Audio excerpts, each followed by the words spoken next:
فرمائیے گا ڈاکٹر صاحبہ، ناہید ابرار صاحبہ، یہ ارشاد فرمائیے گا کہ قرآن و حدیث کی روشنی میں تارک نماز کے لیے کیا وعید بیان کی گئی ہے؟ فرمائیے۔ دیکھیے زینب، نماز مومن کی معراج، انبیاء کی سنت، فرشتوں کی محبوب عبادت اور زمین اور آسمان کا نور ہے۔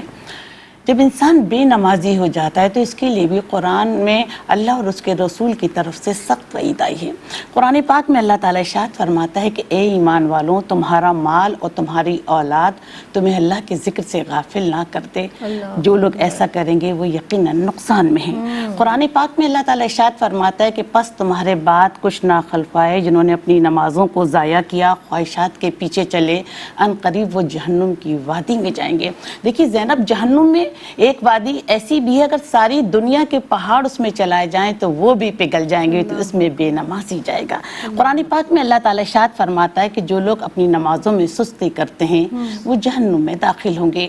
قرآن پاک میں اللہ تعالیٰ ارشاد فرماتا ہے کہ جہنم میں جہنمی ایک دوسرے سے سوال کریں گے کہ تم اپنے کس عمل کی وجہ سے یہاں پر آئے، تو جہنمی کہیں گے کہ ہم نہ نماز پڑھتے تھے، نہ ہم خیرات دیتے تھے، نہ ہم آخرت پر یقین رکھتے تھے، اور پس جب موت آئی تو سفارش کرنے والوں کی سفارش بھی فائدہ نہ پہنچا سکی۔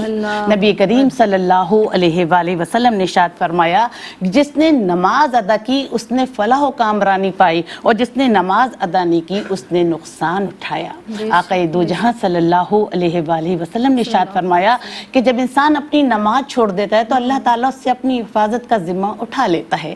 نبی کریم صلی اللہ علیہ وسلم نے ارشاد فرمایا کہ ہمارے کفار کے درمیان عہد نماز ہے، اور جو شخص اپنی نماز چھوڑتا ہے اس نے کفر یا لغزش کی۔ آقا دو جہاں صلی اللہ علیہ وآلہ وسلم صحابہ اکرام کے ساتھ تشریف فرما تھے تو پوچھا کہ یا رسول اللہ، اللہ کے نزدیک سب سے زیادہ افضل عمل کون سا ہے؟ تو نبی کریم صلی اللہ علیہ وآلہ وسلم نے فرمایا کہ اللہ کے نزدیک سب سے زیادہ افضل عمل نماز پڑھنا ہے، اور جو شخص نماز نہیں پڑھتا اس کا کوئی دین نہیں۔ جو شخص 5 وقت کی نماز پڑھتا ہے تو نماز قیامت کے دن اس کے لیے نور ہوگی، دلیل ہوگی، نجات ہوگی، اور جو شخص نماز نہیں پڑھتا قیامت کے دن وہ فرعون، قارون اور حامان کے ساتھ ہوگا۔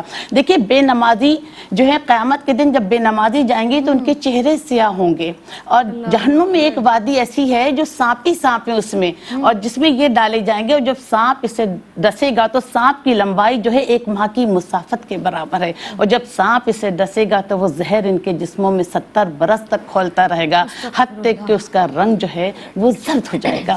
حضرت موسیٰ علیہ السلام کے پاس ایک عورت آئی، کہنے لگی کہ موسیٰ، مجھ سے بہت بڑا گناہ سرزد ہو گیا ہے، میں نے اللہ تعالیٰ سے بہت توبہ کی، آپ دعا کریں کہ اللہ میری توبہ قبول فرمائے۔ تو حضرت موسیٰ علیہ السلام نے اس عورت سے پوچھا کہ تجھ سے کیا گناہ سرزد ہو گیا ہے؟ تو اس عورت نے کہا کہ میں نے زنا کیا، اور جو بچہ ہوا تو اس کو بعد میں نے قتل کر دیا۔ تو حضرت موسیٰ علیہ السلام نے کہا تو جہنمی ہے، یہاں سے چلی جا۔ جب وہ عورت واپس جانے لگی تو حضرت جبرائیل امین آئے، کہا کہ اے موسیٰ، اللہ تعالیٰ فرماتا ہے کہ آپ نے اس توبہ کرنے والی عورت کو کیوں واپس کر دیا؟ کیا آپ نے اس سے برے لوگ دیکھے ہیں؟ تو اس پر حضرت موسیٰ علیہ السلام نے کہا کہ اس سے برا شخص کون ہوگا؟ تو حضرت جبرائیل علیہ السلام نے فرمایا کہ اس سے برا شخص وہ ہوگا جو اپنی نمازیں چھوڑتا ہے۔ تو پروردگار عالم ہمیں یہ توفیق عطا فرما کہ ہم 5 وقت کی نماز خشوع خضوع کے ساتھ ادا کریں، اور ہمیں صراط مستقیم پر چلنے کی توفیق عطا فرما۔ آمین آمین یا رب العالمین۔ ناظرین محترم، دیکھیے کہ اگر جس طرح نماز کی اہمیت از روئے قرآن پروردگار عالم نے عطا فرمائی، نماز کی اہمیت کو قرآن مجید فرقان حمید میں بارہا بیان فرمایا گیا، رسول خدا صلی اللہ علیہ وآلہ وسلم کی احادیث مبارکہ سے بھی ہمیں نماز کی اہمیت کا اندازہ ہوتا ہے، اور اس کے باوجود بھی اگر کوئی شخص نماز کو ترک کرتا ہے تو اس کے نقصانات کیا ہیں وہ بھی ہمیں ڈاکٹر صاحبہ نے بتائے ہیں۔